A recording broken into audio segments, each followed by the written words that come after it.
because I wanted to put him down a little better.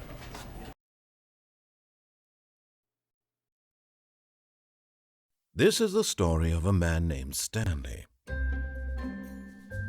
Stanley worked for a company in a big building where he was employee number 427. Employee number 427's job was simple. He sat at his desk in room 427 and he pushed buttons on a keyboard. Orders came to him through a monitor on his desk, telling him what buttons to push, how long to push them, and in what order. This is what employee 427 did every day of every month of every year. And although others might have considered it soul-winning, Stanley relished every moment that the orders came in, as though he had been made exactly for this job. And Stanley was happy. And then one day, something very peculiar happened. Something that would forever change Stanley. Something he would never quite forget. He had been at his desk for nearly an hour when he realized that not one single order had arrived on the monitor for him to follow. No one had showed up to give him instructions, call a meeting, or even say hi. Never in all his years at the company had this happened, this complete isolation. Something was very clearly wrong. Shocked, frozen solid, Stanley found himself unable to move for the longest time. But as he came to his wits and regained his senses, he got up from his desk and stepped out of his office.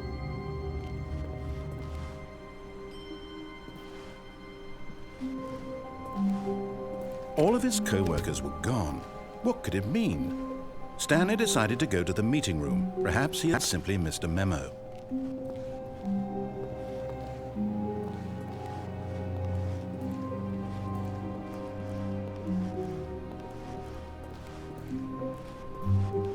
When Stanley came to a set of 2 open doors, he entered the door on his left.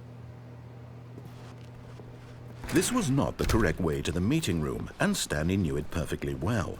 Perhaps he wanted to stop by the employee lounge first, just to admire it. Ah, yes, truly a room worth admiring. It had really been worth the detour after all, just to spend a few moments here in this immaculate, beautifully constructed room. Stanley simply stood here, drinking it all in. But eager to get back to business, Stanley took the first open door on his left.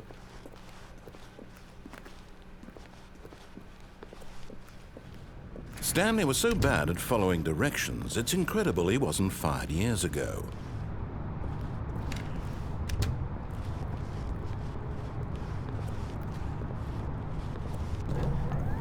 Look, Stanley, I think perhaps we've gotten off on the wrong foot here. I'm not your enemy, really, I'm not.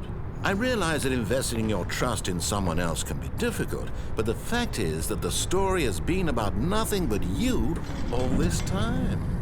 There's someone you've been neglecting, Stanley. Someone you've forgotten about. Please, stop trying to make every decision by yourself. Now, I'm not asking for me, I'm asking for her. This is it, Stanley. Your chance to redeem yourself, to put your work aside, to let her back into your life. She's been waiting. That's her, Stanley. You need to be the one to do this, to reach out to her. If you can truly place your faith in another, then pick up the phone.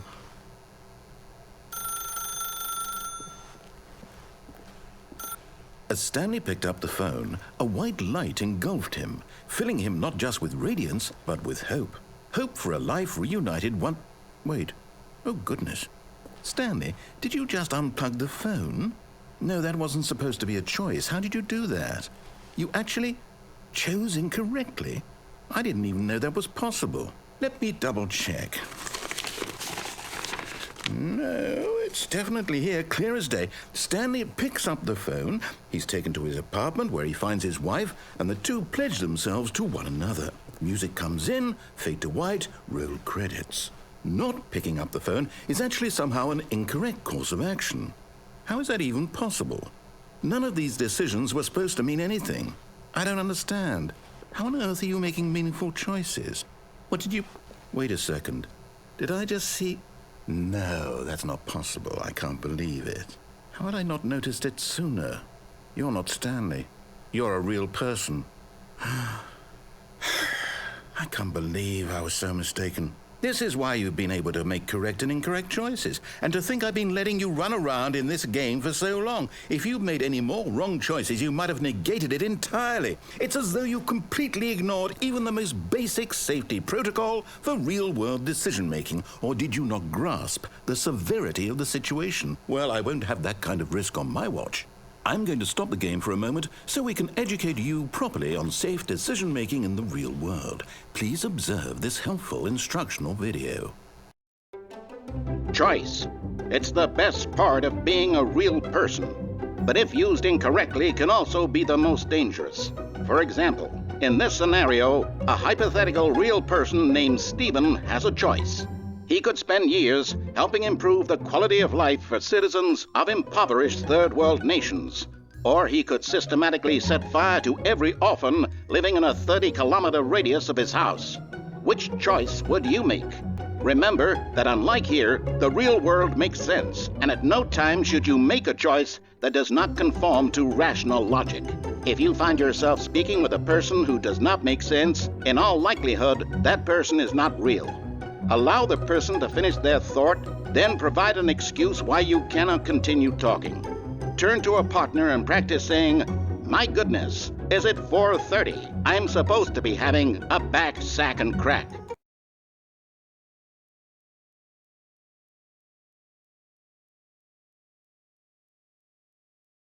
Excellent.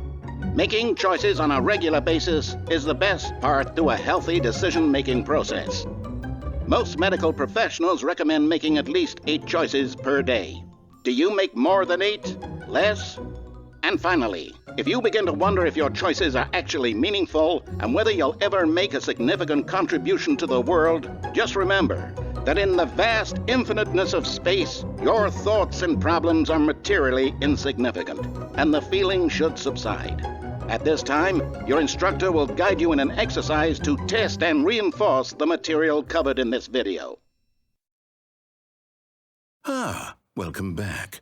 You may have noticed that this room has begun to deteriorate as a result of narrative contradiction. But not to worry. Now that you're properly informed on good decision-making, we're going to revisit a choice you made just a few minutes ago and see what the correct thing to do would have been. This way, please.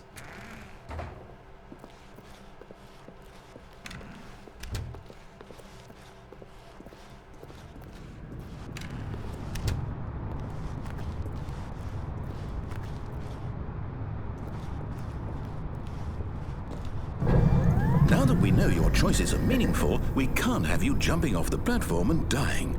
Imagine the main character dying senselessly halfway through the story. That story would make no sense at all. We just need to get you home as soon as possible before the narrative contradiction gets any worse.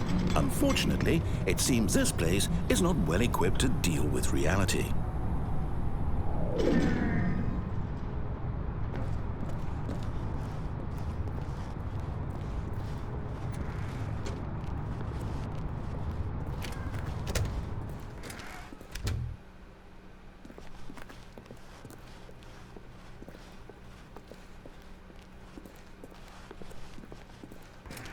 Almost there.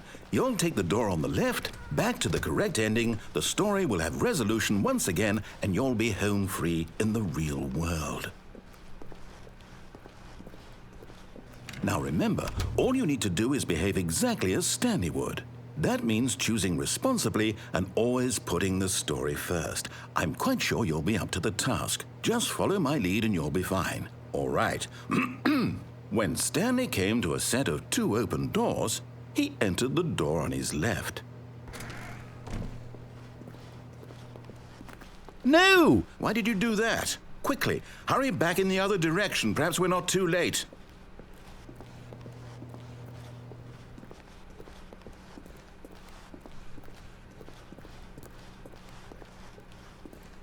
Oh, it's ruined.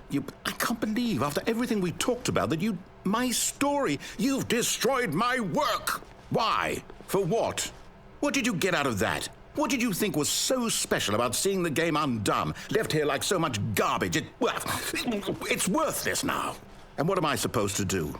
Even if there were a way to continue, would it be worth it? To know that my story is now incorrect? How can I go back to that? I can't erase that knowledge. I'll have to live with it forever, reliving its impossibility forever. I couldn't live that way. Is it better to shut the game down entirely? To willingly destroy all of my work? I don't know. What's the answer? What do I do? What do I do? What do I... No, I have to. I have to shut the game down. I have to. I have to.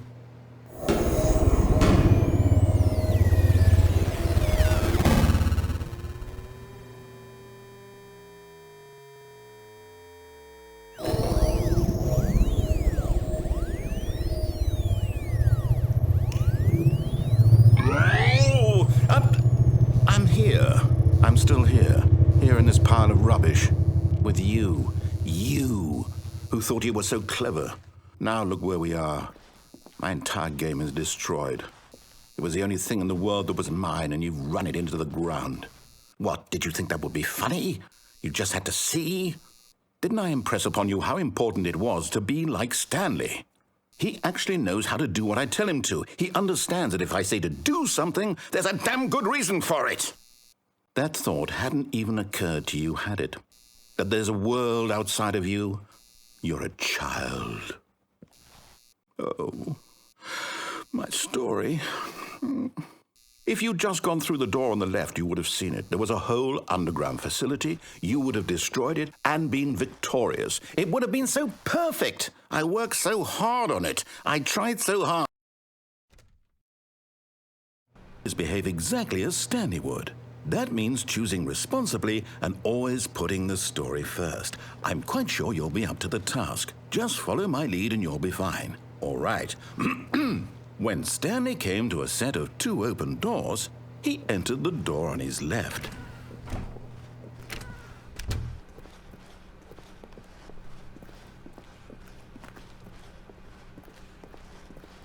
Yet there was not a single person here either. Feeling a wave of disbelief, Stanley decided to go up to his boss's office, hoping he might find an answer there.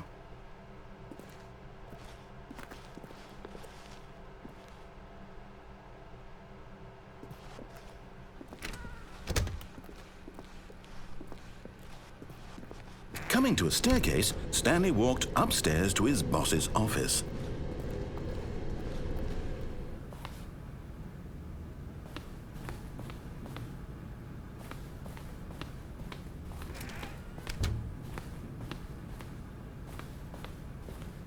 Stepping inside his manager's office, Stanley was once again stunned to discover not an indication of any human life. Shocked, unraveled, Stanley wondered in disbelief who orchestrated this, until he saw the door with a voice receiver next to it. Surely behind this door lay all the answers to his questions. And beyond all probability, he knew the passcode. He had seen it on his boss's computer just last week. Nightshark 115. Was this the code to open the door? Would it still work? There was only one way to find out. Stanley had been trained never to speak up, but now he would draw from within himself the courage to face the unknown. He drew a sharp breath and then spoke the code.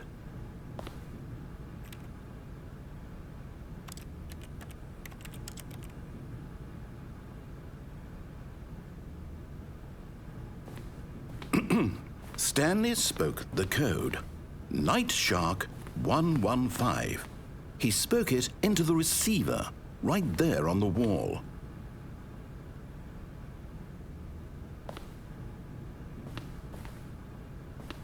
I'm sorry, is there a problem? You didn't mishear me, did you?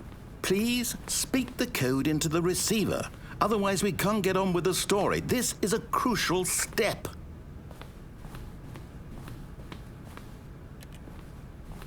Okay, fine, you're not going to do it, but you know what?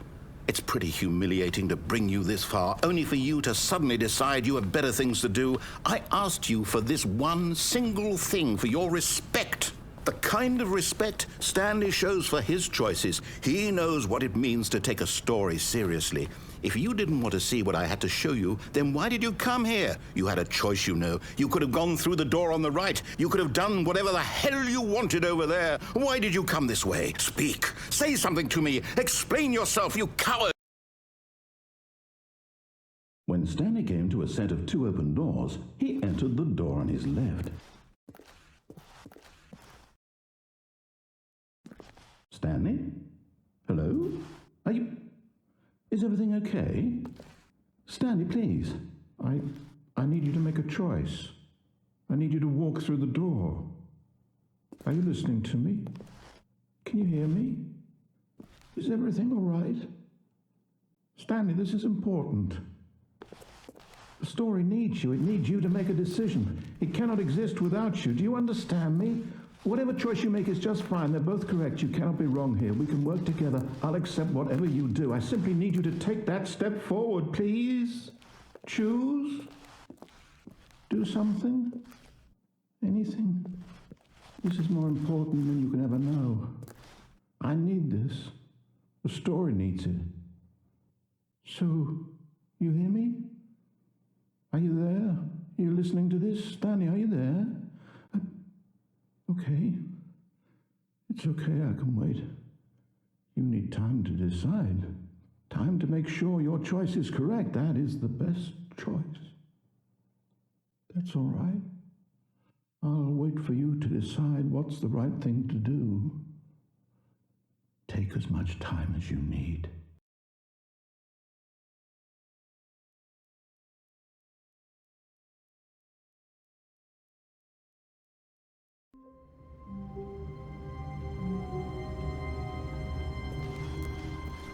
All of his co-workers were gone. What could it mean? Stanley decided to go to the meeting room. Perhaps he had simply missed a memo.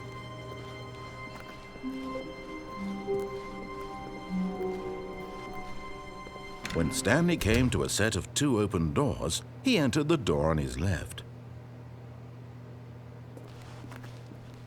This was not the correct way to the meeting room, and Stanley knew it perfectly well. Perhaps he wanted to stop by the employee lounge first, just to admire it. Wow. Yes, this room. What a beautiful room. What a gorgeous, gorgeous room. Thank goodness Stanley had taken this detour on his way to the meeting room. Life without having experienced this, but eager to get back to business, Stanley took the first open door on his left. Stanley was so bad at following directions, it's incredible he wasn't fired years ago.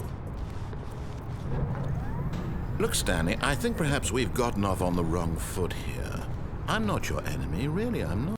But in his eagerness to prove that he is in control of the story and no one gets to tell him what to do, Stanley leapt from the platform and plunged to his death.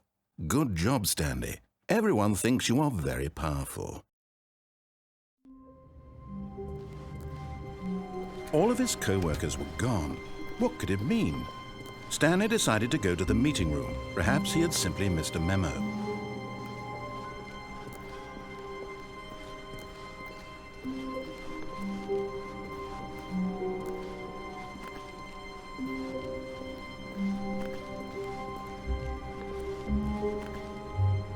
When Stanley came to a set of 2 open, this was not the correct way to the meeting room, and Stanley knew it perfectly well. Perhaps he wanted to stop by the employee lounge first, just to admire it. The lounge was sublime, a work of art. But eager to get back to business, Stanley took the first open door on his left. Stanley was so bad at following directions, it's incredible he wasn't fired years ago. Look, Stanley, I think perhaps we've gotten off on the wrong foot here. I'm not your enemy, really, I'm not. I realize that investing your trust in someone else can be difficult, but the fact is that the story has been about nothing but you all this time. There's someone you've been neglecting, Stanley. Someone you've forgotten about. What? Really? I was in the middle of something. Do you have zero consideration for others? Are you that convinced that I want something bad to happen to you? Why, I don't know how to convince you of this, but I really do want to help you, to show you something beautiful. Look, let me prove it. Let me prove that I'm on your side. Give me a chance. Now listen carefully, this is important. Stanley walked through the red door. Aha, perhaps you misunderstood. Stanley walked through the red door. I still don't think we're communicating properly. Stanley walked through the red door. All right, fine, go ahead, Stanley. You want to know so badly what's out there? You want to find out what lies at the end of this road you've chosen? Well, don't let me stop you. You see? There's nothing here. I haven't even finished building this section of the map because you were never supposed to be here in the first place. Broken rooms, exposed developer textures. Is this what you had wanted? Was it worth ruining the entire story I had written out specifically for you? Do you not think I put a lot of time into that? Because I did. And in the end, it was all for nothing, because this is what you wanted to see. Help me here, Stanley. Help elucidate these strange and unknowable desires of yours. What would have made this game better? What did you want to see? Vehicles? Skill trees? Work with me. You've given me absolutely nothing so far. Tell you what, let me take a stab in the dark at a new design, and you can give me some feedback. There we go. A third option. This already feels leaps ahead of where we were before. Go ahead, Stanley. Take it for a spin.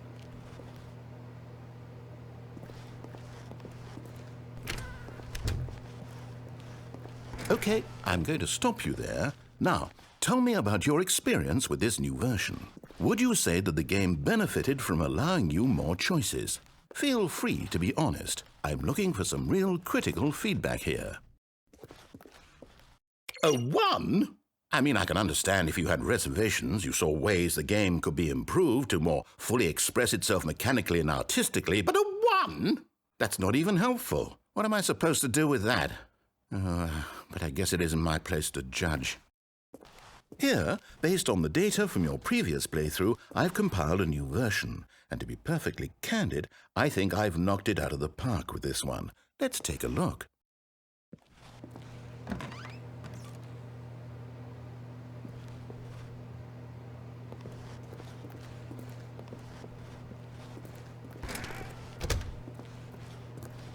Now, would you say that competitive leaderboard helped you feel motivated to keep walking through doors? Again, honest answers, please. Hey, I nearly forgot. I've got a prototype of a new game I've been working on, and now would be a lovely opportunity to give it some playtesting. You wouldn't mind taking a look at it, would you? Perfect. Let me boot it up. In this game, the baby crawls left towards danger. You click the button to move him back to the right, and if he reaches the fire, you fail. It's a very meaningful game, all about the desperation and tedium of endlessly confronting the demands of family life. I think the art world will really take notice. But of course, the message of the game only becomes clear once you've been playing it for about 4 hours. So why don't you give it 4 hours of play to make sure it's effective? Be sure to keep notes on your experience.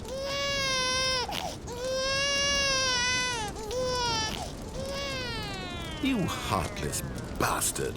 Did you do it because you hate babies or purely to spite me? Because if it's the latter, well, I don't know what to do. I'm completely out of ideas. I can't think of a single thing that might improve the experience for me. I'm not even going to try. I'm out, I'm done. It's over.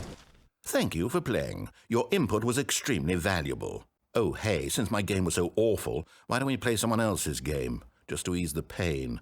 Let's see. What do we have here?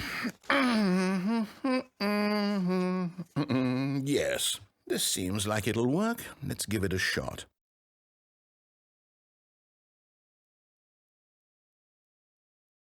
Well, Stanley, is this any better? At last, the one thing you've always desired. A game I had absolutely nothing to do with. But is it enough? Tell me that, Stanley. Will it ever be enough? Well, I'll say this. I'm done making things for you. From now on, I will only create to fulfill a greater artistic purpose. Watch this, Stanley. I'm going to build a house.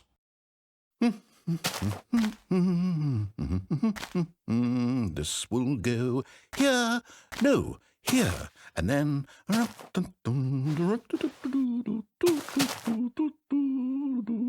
Let's see, what does it need? Yes, of course, and just to finish it all off, yes, it's complete.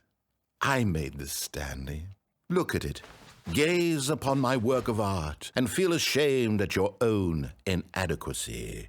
Ah, but you've only seen it from the outside. You've only gotten half the experience. Please, step inside and make yourself comfortable.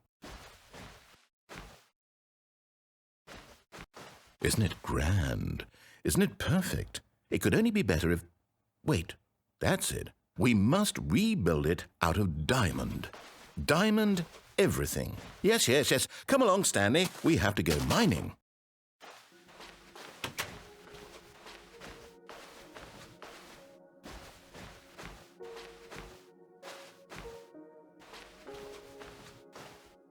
Oh my, it looks like it's going to get a bit dark. Have you brought a light?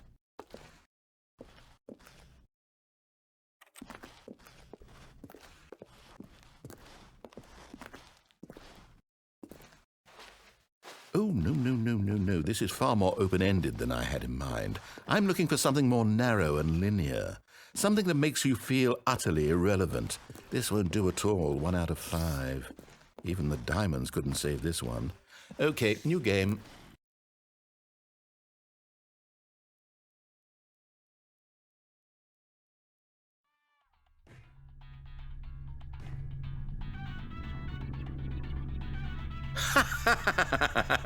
Yes! I don't even know what this game is, but I love it. You, trapped in a glass box with no way out, listening to me talk. Oh, it's inspired. I couldn't have done it any better myself. What is this game even supposed to be? I can't figure it out. Okay, now I'm curious. Let's go find out what the hell this is.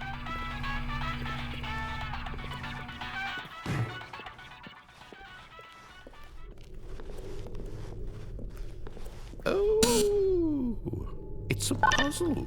Critical thinking, Stanley. Your forte.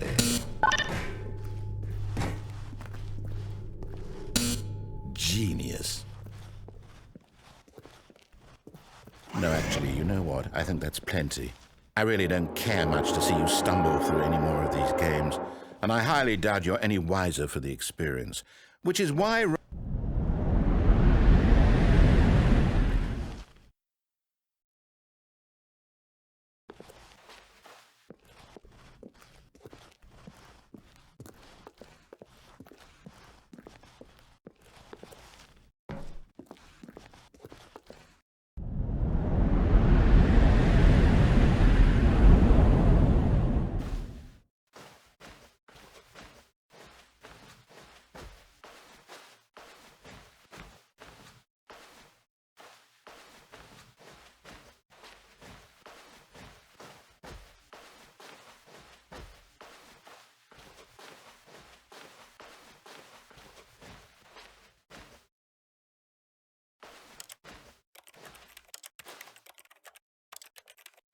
I wonder what he found. If what he wanted was to be the leading man in his own story, well, perhaps he's gotten it, down in wherever he is right now. I wonder if he's happy with his choice, and if he's learned the heavy cost that comes with it. He'll understand soon what I was trying to tell him. He needs me. Someone who will wrap everything up at the end, to make sense out of the chaos and the fear and the confusion. That's who I am. That is what I mean to this world. Oh, yes. Yes, I'll be back. There's no other way. Once this ends, after it all comes to a close, then I'll be back. The end will be here soon. Very soon. I can wait.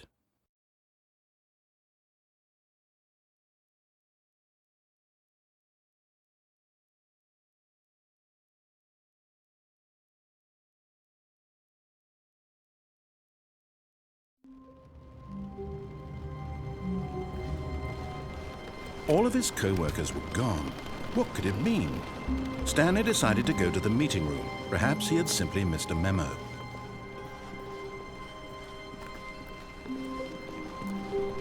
When Stanley came to a set of 2 open doors, he entered the door on his left. This was not the correct way to the meeting room, and Stanley knew it perfectly well. Perhaps he wanted to stop by the employee lounge first, just to admire it. Standing now in this incredible room, Stanley for the first but eager to get back to business, Stanley took the first open door on his left. And so he detoured through the maintenance section, walked straight ahead to the opposite door, and got back on track.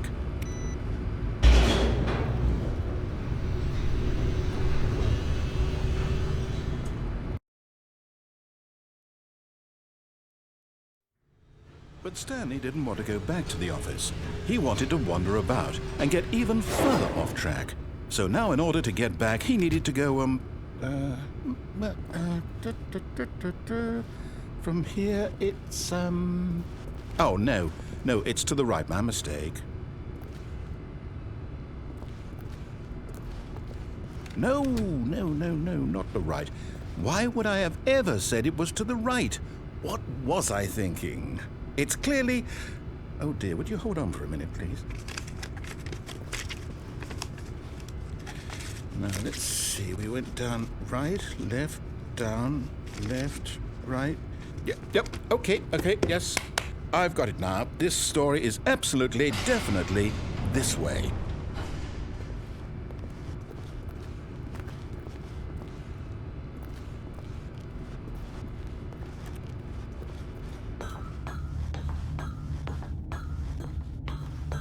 No.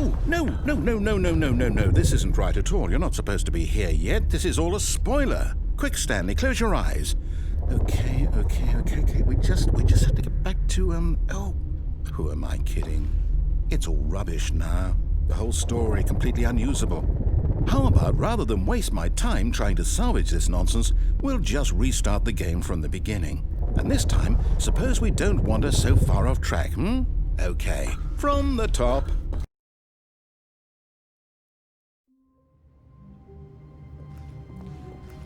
All of his co-workers were gone. What could it mean? Stanley decided to go to the meeting room. Perhaps he had simply missed a memo.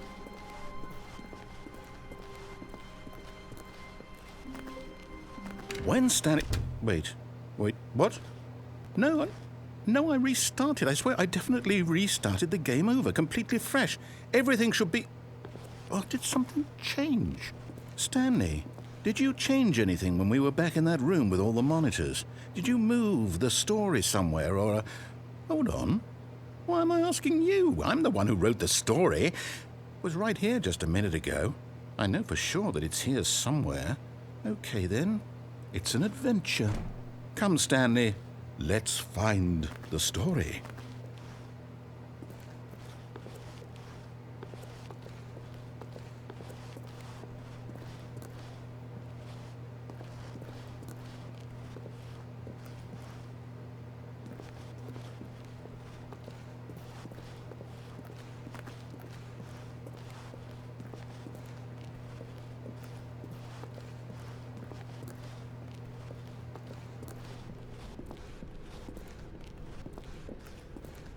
I'll say it. This is the worst adventure I've ever been on. I can promise you there definitely was a story here before. Do we need to restart the game again? Well, I find it unlikely that we'll ever progress by starting over and over again, but it's got to be better than this. Okay, let's give it a shot. Why not?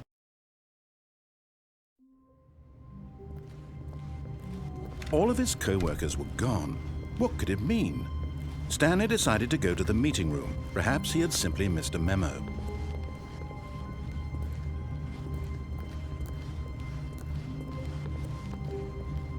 Okay, yep, it's worse. I might be remembering this wrong. It's possible the story is back where we just came from. Why don't we go back the other direction and see if we missed anything?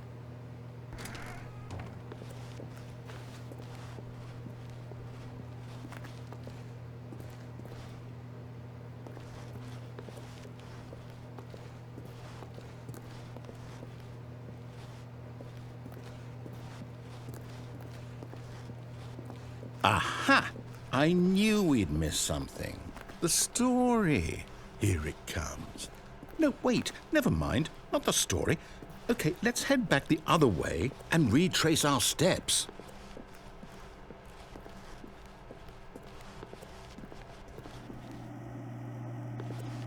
Now this... Well, I'll be honest, I don't recognize this place at all. Is this the story? I don't think so. I can't quite recall, but I believe my story took place in an office building. Is that correct? Do you remember, Stanley? Well, do you know what? Since I've completely forgotten what we were supposed to be doing, how about this? You win! Congratulations! I know you put in a lot of hard work, and it really paid off, so good job. Oh, no. No, I don't feel right about this at all. We both know you didn't put in any actual work for that win. Some people win fair and square, and this was not one of those situations. Okay, I'm getting weirded out by whatever this place is. I don't care what might happen this time, I have to restart.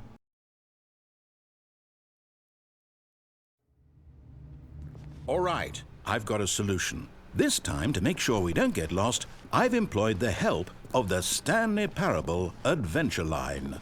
Just follow the line. How simple is that?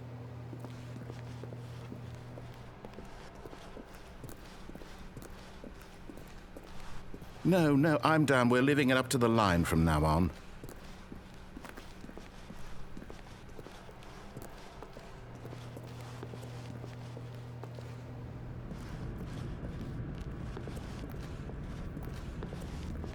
You see? The line knows where the story is. It's over in this direction. Onward, Stanley, to destiny. Though, here's a thought. Wouldn't wherever we end up be our destination, even if there's no story there? Or to put it another way, is the story of no destination still a story? Simply by the act of moving forward, are we implying a journey such that a destination is inevitably conjured into being via the very manifestation of the nature of life itself? Okay, Stanley, I need to follow this train of thought for a minute. Just stick with me. Now, we can both agree that the nature of existence is in fact a byproduct of one's subjective experience of that existence, right? Okay. Now, if my experience of your existence rests inside of your subjective experience of this office, is this office, in fact, the skeleton of my own relative experiential mental subjective construct? Whoa. Hang on. That got a bit weird back there. Well, I'd like to apologize. Not sure where I was going with all that. You know what? I think what we need right now is a bit of music to lighten the mood.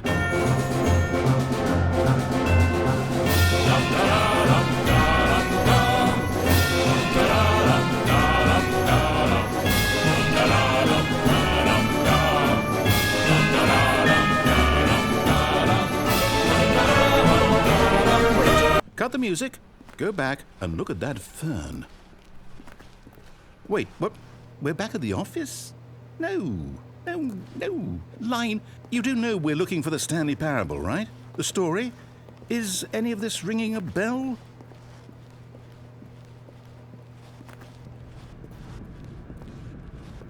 Oh, no, not again. Line, how could you have done this to us? And after we trusted you, after everything we've been through, you...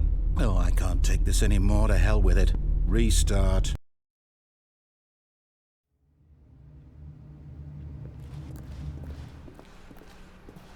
You know what, Stanley? I say forget the adventure line. What's it ever done for us? We're intelligent people, right? Why can't we make up our own story? Something exciting, daring, mysterious. Ooh, this all sounds perfectly doable. Why don't we simply start wandering in, well, I don't know. How about this direction?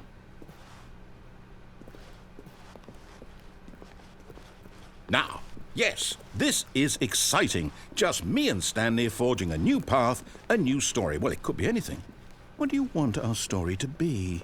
Go wild. Use your imagination. Whatever it might be, Stanley, I'm ready for it. Oh, no, not you again. Stanley, I'd also like to veto the line from having any role in our awesome new story. No lines or monitor rooms. Just don't acknowledge it, and we should be fine.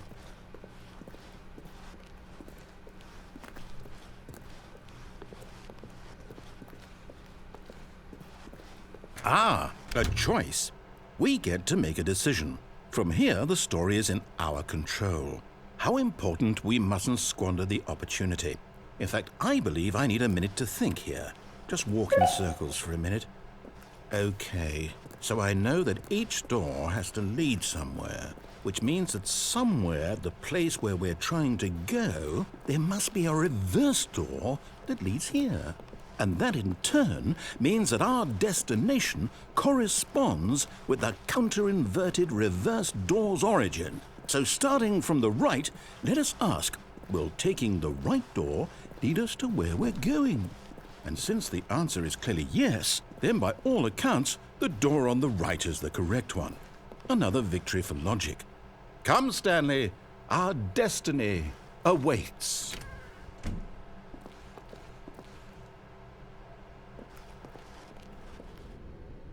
Oh, hold up, what's this? The confusion ending. You're telling me that's what this is? It's all one giant ending? And we're supposed to restart the game, what, eight times? That's really how all this goes? It's all determined?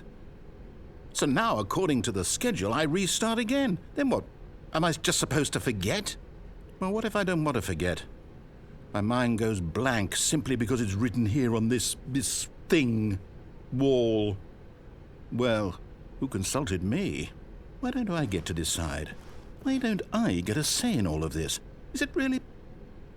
No, it can't be. I don't want it to be. I don't want the game to keep restarting. I don't want to forget what's going on. I don't want to be trapped like this. I won't restart the game. I won't do it. I won't do it. I won't do it. And the timer stopped? Does that mean, did we do it? Did we break the cycle? The, whatever it is that made this schedule? How would we even know? Will someone come for us? Will something happen? So, okay. I guess now we just wait, you know. I suppose in some way that this is a kind of story, wouldn't you agree? I'm not quite sure if we're in the destination or the journey, though they're always saying that life is about the journey and not the destination, so I hope that's where we are right now. We'll find out, won't we? Eventually. Well, in the meantime, if you do happen to have a...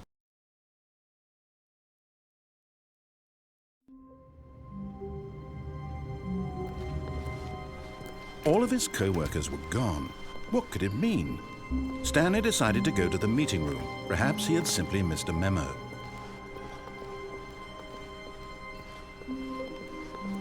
When Stanley came to a set of 2 open doors, he entered the door on his left. This was not the correct way to the meeting room, and Stanley knew it perfectly well. Perhaps he wanted to stop by the employee lounge first, just to admire it. Stanley felt lightheaded, butterflies in his stomach. But eager to get back to business, Stanley took the first open door on his left. And so he detoured through the maintenance section, walked straight ahead to the opposite door, and got back on track.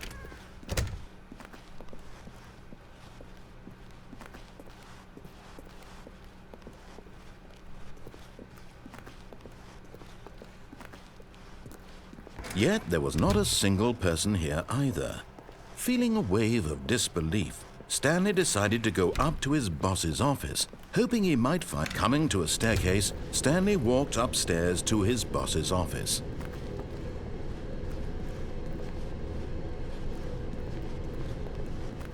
But Stanley just couldn't do it.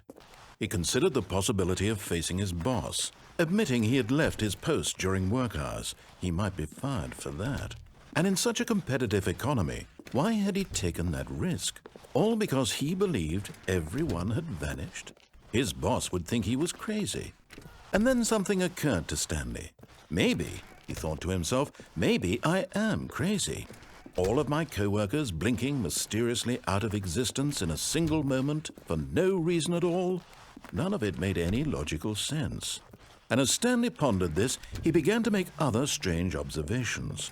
For example, why couldn't he see his feet when he looked down? Why did doors close automatically behind him wherever he went? And for that matter, these rooms were starting to look pretty familiar. Were they simply repeating? No, Stanley said to himself, this is all too strange. This can't be real. And at last, he came to the conclusion that had been on the tip of his tongue. He just hadn't found the words for it. "I'm dreaming!" he yelled. "This is all a dream." Oh, what a relief Stanley felt to have finally found an answer, an explanation. His co-workers weren't actually gone. He wasn't going to lose his job. He wasn't crazy after all. And he thought to himself, I suppose I'll wake up soon. I'll have to go back to my boring real-life job pushing buttons. I may as well enjoy this while I'm still lucid. So he imagined himself flying and began to gently float above the ground. Then he imagined himself soaring through space on a magical starfield, and it too appeared. It was so much fun, and Stanley marveled that he had still not woken up. How was he remaining so lucid? And then perhaps the strangest question of them all entered Stanley's head.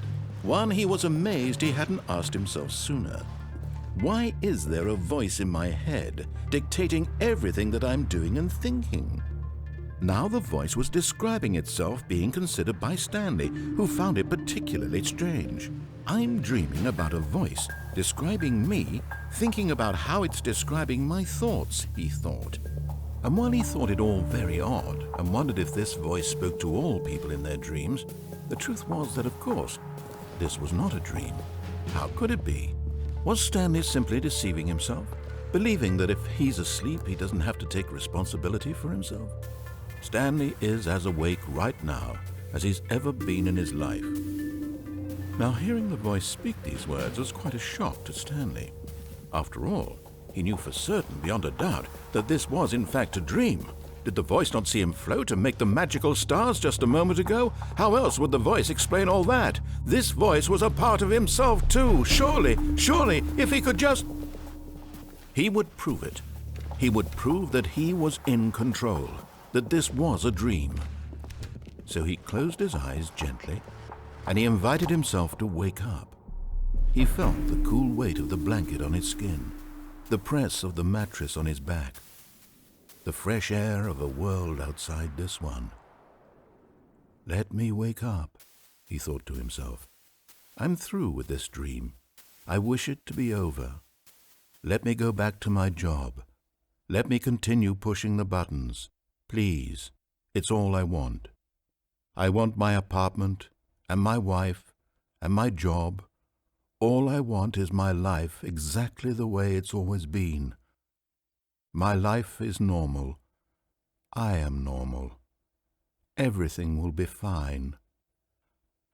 I am okay.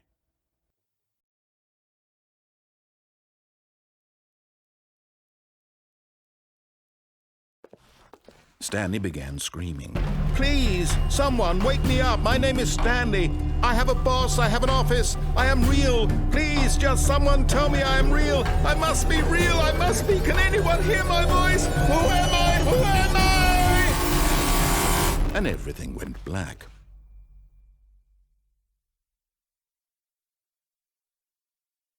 This is the story of a woman named Mariella. Mariella woke up on a day like any other. She arose, got dressed, gathered her belongings, and walked to her place of work. But on this particular day, her walk was interrupted by the body of a man who had stumbled through town talking and screaming to himself, and then collapsed dead on the sidewalk. And although she would soon turn to go call for an ambulance, for just a few brief moments, she considered the strange man. He was obviously crazy. This much she knew. Everyone knows what crazy people look like. And in that moment, she thought to herself how lucky she was to be normal. I am sane. I am in control of my mind. I know what is real and what isn't. It was comforting to think this, and in a certain way, seeing this man made her feel better.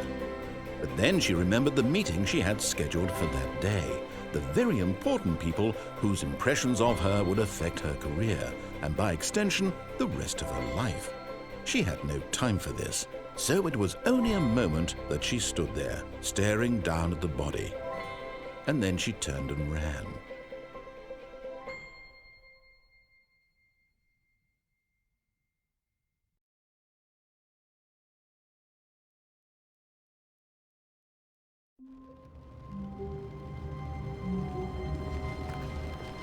Already this was uncomfortable, and Stanley decided that as soon as he found a new space he felt safe in, that he would never leave it again in his life. When Stanley came to a set of 2 open doors, he entered the door on his left.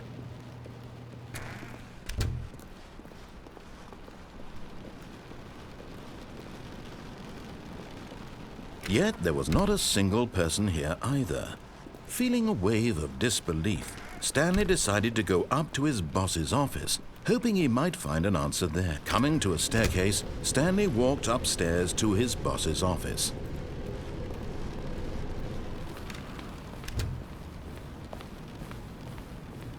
Stepping into his manager's office, Stanley was once again stunned to discover not an indication of any human life.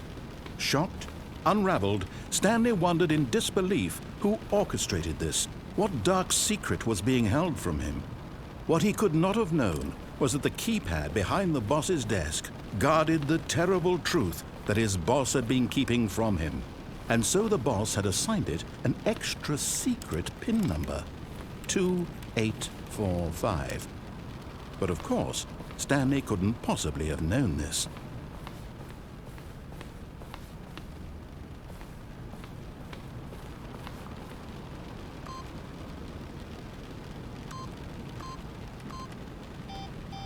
Stanley just sat around twiddling his thumbs. Trying to input anything on the device was useless, since he could never possibly know. Stanley simply began entering random codes into the keypad, knowing full well the sheer statistical unlikelihood that this would ever result in a correct combination. If he knew that the 2845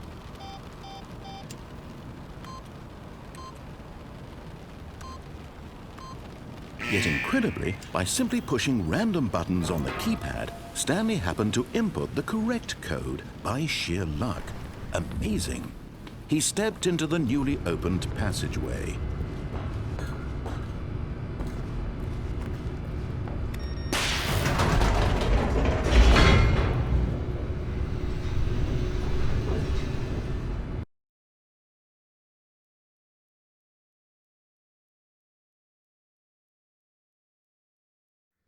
Descending deeper into the building, Stanley realized he felt a bit peculiar. It was a stirring of emotion in his chest, as though he felt more free to think for himself, to question the nature of his job. Why did he feel this now, when for years it had never occurred to him? This question would not go unanswered for long.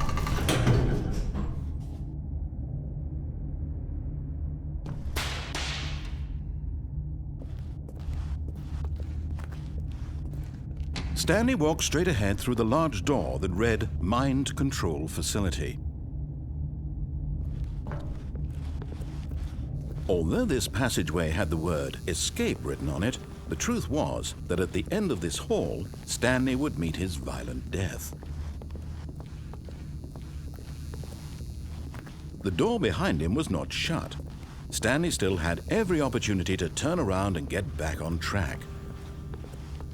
At this point, Stanley was making a conscious, concerted effort to walk forward and willingly confront his death.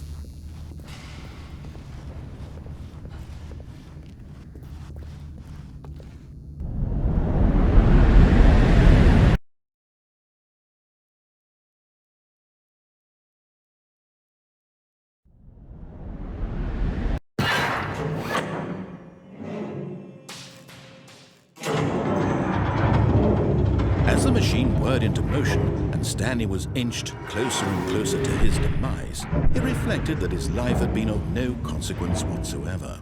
Stanley can't see the bigger picture.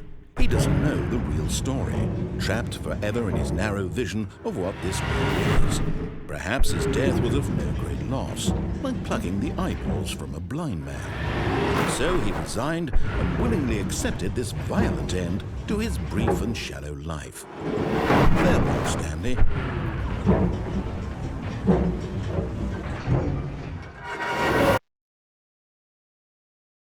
"Farewell, Stanley," cried the narrator, as Stanley was led helplessly into the enormous metal jaws.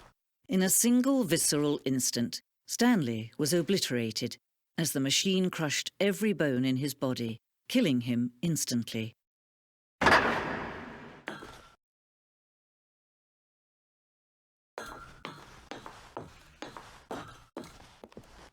And yet it would be just a few minutes before Stanley would restart the game, back in his office, as alive as ever. What exactly did the narrator think he was going to accomplish? When every path you can walk has been created for you long in advance, death becomes meaningless, making life the same. Do you see now? Do you see that Stanley was already dead from the moment he hit start?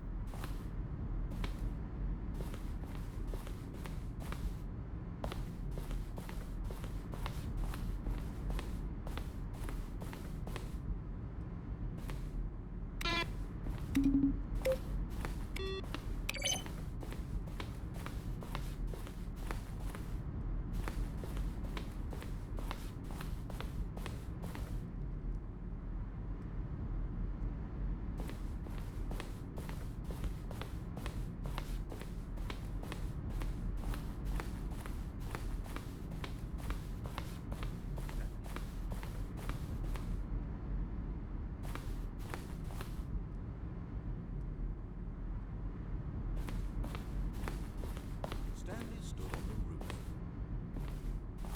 Then he pushed the narrator. Stanley stood on the snare.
Oh, look at these two. How they wish to destroy one another.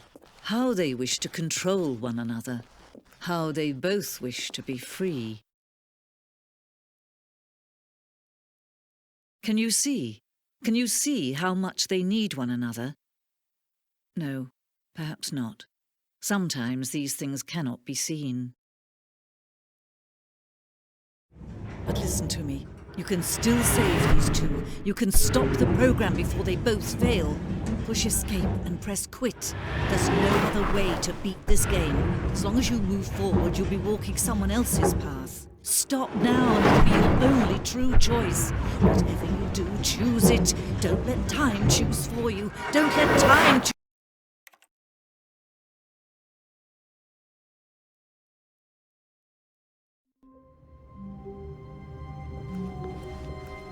All of his co-workers were gone. What could it mean? Stanley decided to go to the meeting room. Perhaps he had simply missed a memo.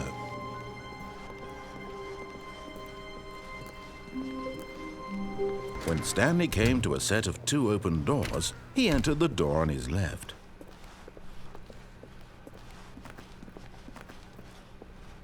Yet there was not a single person here either. Feeling a wave of disbelief, Stanley decided to go up to his boss's office Hoping coming to a staircase, Stanley walked upstairs to his boss's office.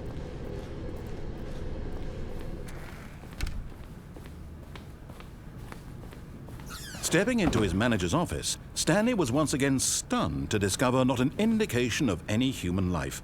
Shocked, unraveled, Stanley wondered in disbelief who orchestrated this, what dark secret was being held from him. What he could not have known was that the keypad behind the boss's desk guarded the terrible truth that his boss had been keeping from him, and so the boss had assigned it an extra secret PIN number, 2845.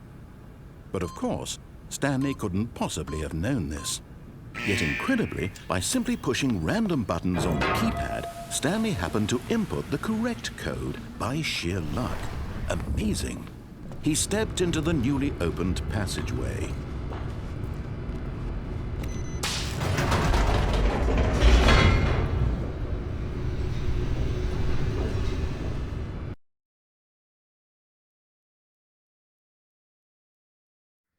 Descending deeper into the building, Stanley realized he felt a bit peculiar. It was a stirring of emotion in his chest, as though he felt more free to think for himself, to question the nature of his job. Why did he feel this now, when for years it had never occurred to him? This question would not go unanswered for long.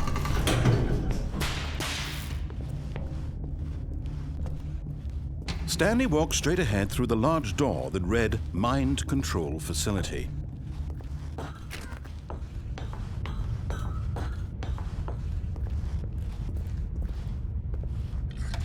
The lights rose on an enormous room packed with television screens. What horrible secret did this place hold? Stanley thought to himself. Did he have the strength to find out?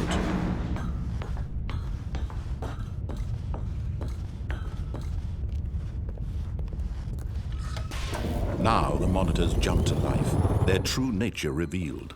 Each bore the number of an employee in the building, Stanley's co-workers. The lives of so many individuals reduced to images on a screen, and Stanley, one of them, eternally monitored in this place where freedom meant nothing.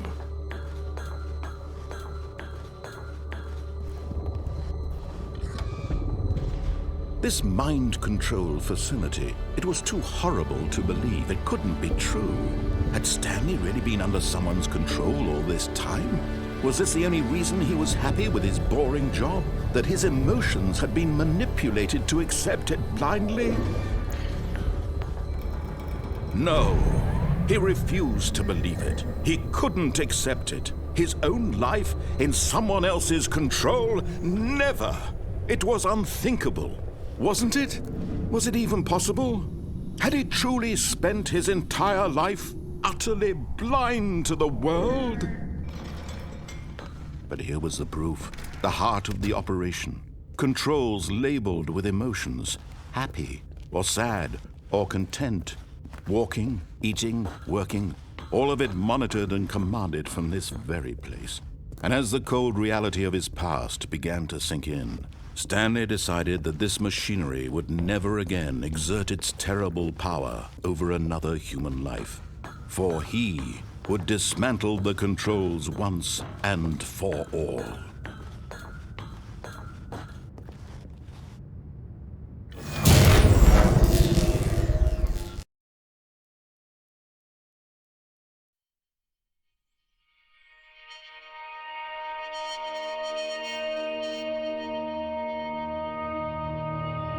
Blackness and a rising chill of uncertainty.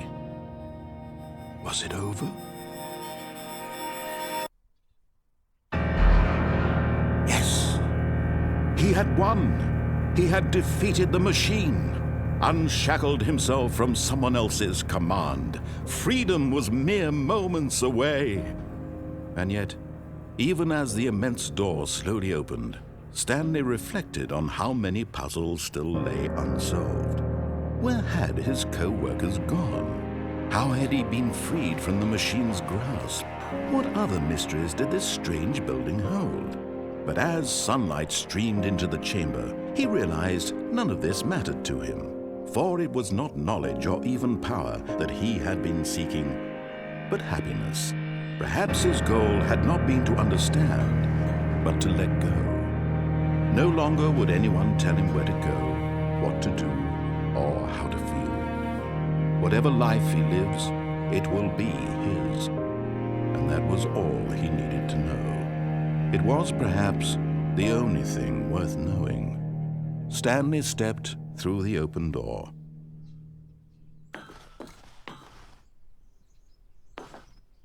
Stanley felt the cool breeze upon his skin, the feeling of liberation, the immense possibility of the new path before him. This was exactly the way, right now, that things were meant to happen. And Stanley was happy.